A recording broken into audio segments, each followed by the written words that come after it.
দাদা অন্যায় আমাদের দেশে আপনি তো আমাদের দেশের গাড়ি মেরেছে একদম। শেখ মুজিবুর রহমানকে কি আপনার দেশের জাতীয় পিতা মনে করেন? চেনেন না আপনাদের? আমি বলে দিচ্ছি, আপনাদের একটু স্বাধীনতা পেতে হয়তো একটু সাহায্য করেছিল যেই ব্যক্তিটা, তাই কি জাতীয় পিতা মনে করেন? এই মনে হচ্ছে মনে করেন না দাদা ভাই।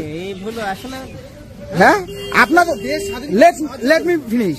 এবার একটু আসল ভাবে বলি, এতক্ষণ হেসে বলছিলাম। আপনাদের দেশের যে ব্যক্তি আপনাদেরকে দেশকে স্বাধীন করতে সাহায্য করলো, লাখ লাখ মানুষের সামনে, আপনারা কি করে তার মূর্তির উপর মুতে দিতে পারলেন? এটা ঠিক নয়। তাহলে আপনি বলছেন না কেন শেখ মুজিবুর রহমানকে চেনেন, তাই স্বীকার করছেন না? না, স্বীকার বলতে কি আপনি যেভাবে বলতেছেন আপনি বোঝাতে পারেন। বোঝাতে আপনি বুঝতে চাইছেন না।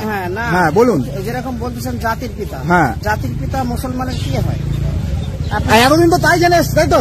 শেখ মুজিবুর রহমান বাংলাদেশের জাতির পিতা। আচ্ছা, তাহলে মুসলমানের কি হবে? আচ্ছা, আপনাদের দেশে যেদিন থেকে জন্মগ্রহণ করলো এই মুহূর্তে যা মনে হয় বাংলাদেশে যদি মশাও মারা যায় সেক্ষেত্রে ভারতবর্ষকে দায়ী করা হয়। কি কারণে দাদা ভাই? এটা দাদা আসলে আমরা একটু জানি না, এটা কি করে বলবো। কি জানেন দাদা ভাই? শুধু ভারতবর্ষে এসে লাগেজ নিতে, চিকিৎসা করাতে, বাংলাদেশে কি চিকিৎসা ব্যবস্থা এতটাই খারাপ? এত অপমান করছি তাও আসছেন কেন? ভারত থেকে সব রকম সুযোগ সুবিধা আপনারা ইউজ করবেন, আবার বর্ডার ক্রস করে ভারতকে গালাগালি দেবেন। এবার আমি একটা কথা বলি, আপনাদের গোপালগঞ্জ কোথায় যেত না? গোপালগঞ্জ না কোথায় না? গোপালগঞ্জ আমি আসছি দাদা ভাই, আপনার কাছে আসছি।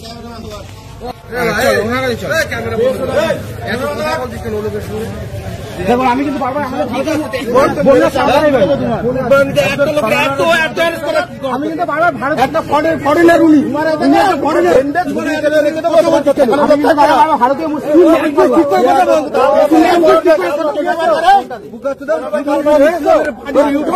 ঢুকে দেবো একদম। দাদা অন্যায় আমাদের দেশে আপনি তো আমাদের দেশের গাড়ি মেরেছে